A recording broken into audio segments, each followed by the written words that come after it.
So today we're having a look at Jax, aka Full Metal Alchemist, aka Grounded and Pounded. Whatever you want to call him, this guy is Rushdown personified, especially online. Now, as always, please request which character you want next in the comments down below, and without any further ado, let's get started. So of course, to start things off, we gotta talk about Quick Drill. Now, you've likely had to deal with this move all the time online, and you're noticing right away it's not actually a true block string. Even if the first hit lands, you can block the second one, which you would think is a good thing, but the problem is he can cancel this into his command grab, and if he nails that timing, he gets a very damaging crushing blow. And even if you try to jump after the second hit to avoid the command grab, he could just catch you with the back 4-2, so that's also not a good idea. So here's my first big tip in this video. That second hit is a high attack, and the first hit does not jail, which means if you block the first hit, you can just release block and duck the second hit, which is fantastic news because not only can you whiff punish him with either a down 2 crushing blow or a straight up combo, and you also avoid the command grab setup because he can't special cancel that second hit if it misses. And this can even avoid his regular tick throw like down 1 into command grab, as long as you release block fast enough. Now unfortunately there is still one weakness. If Jack does down 1 into back 4-2 really quick, then the special move will hit you. But that requires really fast fingers, and most Jacks aren't going to risk that because it is unsafe on block. So in summary, if you ever fight a Jax player who is constantly abusing this string over and over again, you know what to do. Block the first hit and then duck the second hit. But then we have the low overhead twins. I think most players hate this about Jax the most, including myself, especially this standing strong string. Everyone hates this thing. It starts up in 12 frames and has fantastic range, and the second hit also has good range, which means you can't even backdash it most of the time. Now thankfully this string does hit overhead, so as long as you block standing, you should be fine, but unfortunately it's -7, so only Ragin can actually punish it. And the same is also true for his major 4 string. It's an overhead, so you know how to block, but again, it's only -7, so you can't actually punish it. However, there is some good news here. Though it's easier said than done, you actually can flawless block that second hit. Now it's -7, so it's still actually safe, but if you spin the meter, you can easily get an up 2 combo punish. And the same is also true for his major 4 string. This overhead also has a gap, and it's -7, so if you want to punish him, unfortunately you have to spin the bars. But here is where things get really annoying. I think we already know it's an overhead and that we can block high most of the time, but unfortunately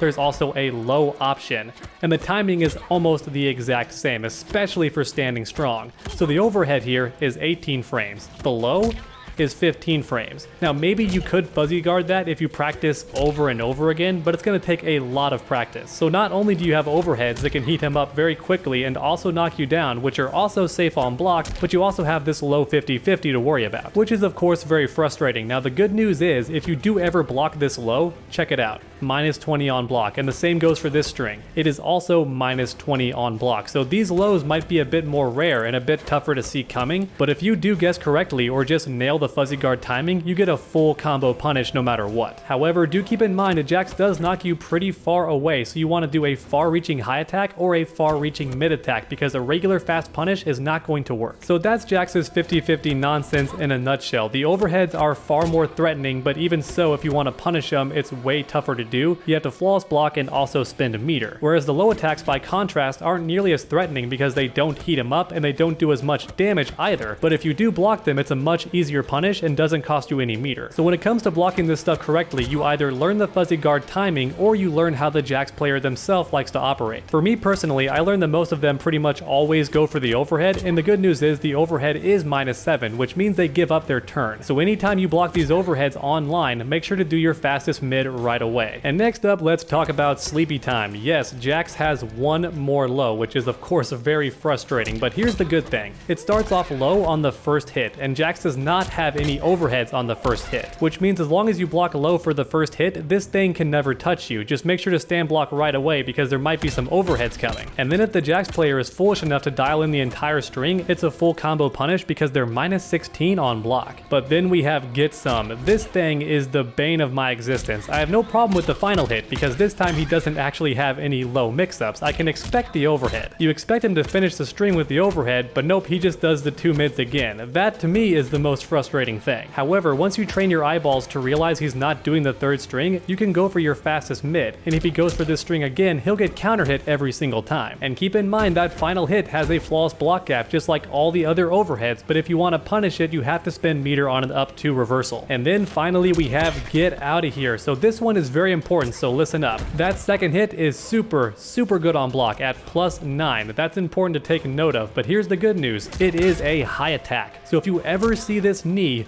you want to crouch block right away and it should miss. For example, right now I have D'Vorah holding block while crouching and it still misses. So you don't have to release block to make this high attack whiff. You just have to recognize that knee on reaction and then crouch block and it'll miss every time. Which of course means you get a delicious down 2 crushing blow or a full combo punish. You can take your pick. And last but not least, let's talk about Head Slammer. This thing is nasty. When fully charged, it is neutral on block at +0, which means you can't punish it, and more importantly, you and Jax are on even footing. And I think we all know what happens when this thing lands fully charged. Jax gets a crushing blow and launches you for a full combo. Now the good news is most Jax players aren't crazy enough to just do this thing in the neutral. Instead, they go for it after a knockdown, so something like this, and then if you go for a roll, you'll end up right in front of him and he'll punish you for a full combo. And this is also true if he has you cornered. He'll get you all the way in the corner and then he'll score a knockdown, he'll back away and then go for a back 2. If you attempt to roll out of the corner, you'll end up right in front of him and he still gets a crushing blow combo. And that's why you want to be very careful whenever you do a wake up against Jax. Most of the time I recommend just waking up and blocking high unless your character has a very far reaching up 3. So characters like D'Vorah, Shao Kahn, and even Scorpion all have far reaching up 3s, which means they could theoretically interrupt Jax when he's trying to charge this thing. And actually, let's talk about Jax's throw crushing blow. So Jax has a very unique requirement for his throw crushing blow. It doesn't require an escape failed whatsoever. Instead, this crushing blow relies on Jax being heated up. So basically, the more Jax hits you, the more his punches hurt,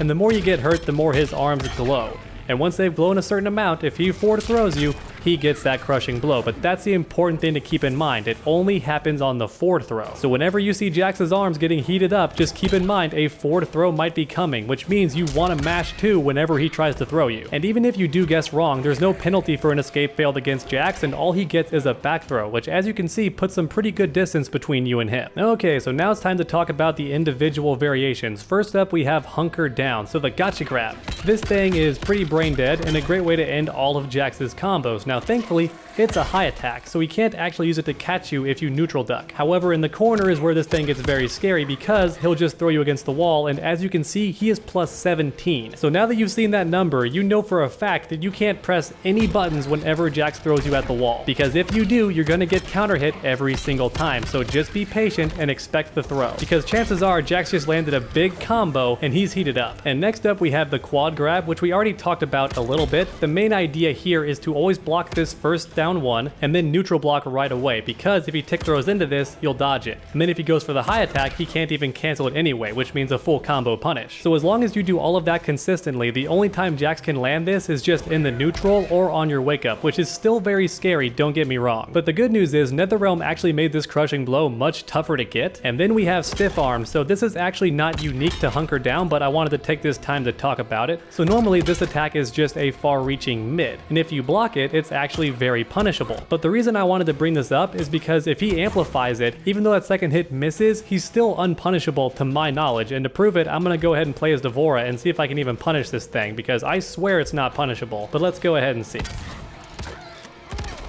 Okay, so Jax is ready to block, and I can't get him. Can't get him. So check that out, even with the block buffer, I can't do a thing. So if you've been playing against Jax and he misses this move completely and you try to punish him and wonder why he's just mashing down 1-2 and winning every single time, that's why. You actually can't punish him even though he missed that grab completely. And because we're in the Hunker Down variation, we might as well talk about Burning Hammer. So this anti-air is pretty godlike, I'm not gonna lie, but even Jax's standing 2 is also a very good anti-air, and so is his standing 1. So if you're fighting Jax, I really don't recommend jumping at all. He has way too many ways to knock you out of the sky, and some of them do a lot of damage. And next up, let's talk about Grinning Beret. So this is actually my preferred variation just because the combos are so darn fun, and they also do some good damage as well, but the damage isn't as brain dead as the other 2 variations, so it tends to not be as popular. So first up we have Duck and Weave. This thing is actually a mix-up. It starts off being a mid by default, and if you amplify it, it starts off combos. However, Jax also has the option to make it a low, or he can even transition into the overhead. Now here's the thing, due to the timing, you actually can theoretically fuzzy guard it. The low attack comes out in 12 frames, whereas the overhead comes out in 29 frames, so almost 3 times as long, which means if Jax goes into this stance, you can block low initially and then stand up right away. Now there is one catch, the Jax player could just hold it and then do his low attack a bit later and he'll catch you stand blocking. So that mix-up definitely does exist, but even so, the overhead is by far the biggest threat here because it leads to a full combo if he amplifies it, which he can. So most of the time you want to block low against Jax and then react to the overhead if you can, or you can fuzzy guard by blocking low and then standing up right away. However, on top of all of that, Jax can also cancel this stance and it doesn't cost him any meter, so make sure to keep an eye out and see if he ever exits this stance. If he does, go for a fast mid and try to steal your turn back. And then after that, the only thing Jax has in this variation that's worth worrying about is the ripped by itself, which he can do raw. So he has this move which can cancel into the overhead, or he can just cancel into the overhead right away on block. So much like variation 1, you want to be watching out for overheads most of the time because the lows don't lead to as much damage. And thankfully in this variation, the overhead is 3 times as slow, so it's a bit easier to react to. And then last but not least, we have the ringer. This variation is pretty dirty, especially online with the input delay. So for starters, we have his lethal clap. This thing by itself isn't that big of a deal because it is a high attack, but as Jax gets heated up, he has the option to launch you with it, which in the corner can be very scary, and if you ever go for a breakaway, this move actually breaks armor and relaunches you for a short follow-up. So keep that in mind, variation 3 is the only variation Jax has that can actually counter your breakaway. But outside of that, the clap isn't very much of a threat, so next up, let's talk about ground shatter. This thing is the issue, so it hits low, but scarier still, it starts off combos with no meter. Now thankfully he can't actually combo into it because the startup is so slow, but that's pretty much the only nice thing about this move because since it hits low, it becomes a 50-50. So he has this overhead, or he has this low. And yes, you can react to it, but online it becomes trickier, and worst of all, he has this new string, which ends in an overhead, or if he's being sneaky, he can do a low instead and launch you for a full combo. So right away, my advice to you, if the Jax is mixing you up constantly and you're not sure how to block, I actually recommend crouch blocking just because the overheads only knock you down, and they don't have repeat hits like in variation 1. And then the final tip I have for you all is Jax's fatal blow. This thing is fast, and I mean lightning fast. It is unreactable most of the time unless Jax is further away. And on top of being crazy fast, this thing also travels very, very far, almost full screen, so don't you dare throw projectiles when Jax is far away because he will armor right through it and still punish you. No, keep those projectiles to yourself. Instead, when Jax has fatal blow, you either neutral duck or just stand block constantly because this thing is no joke and you cannot react to it. And then once you block or dodge that fatal blow, I want you to try and kill Jax as soon as possible before it refills. So hopefully now after all of that, you have a much better idea of what to do when you're fighting Jax online. I'm not going to pretend that fighting this guy is easy, but I find the best thing you can do a lot of the time is just block his strings and block high because they almost always go for the overhead, and once you block it they are -7, which means it's your turn. Just go for your fastest mid. But if you enjoyed this video everyone and you found it helpful, please leave a like down below, and then why not keep that combo going by subscribing and ringing that bell. That way you never miss a future video. Make sure to come back next time, and as always, stay underdogs.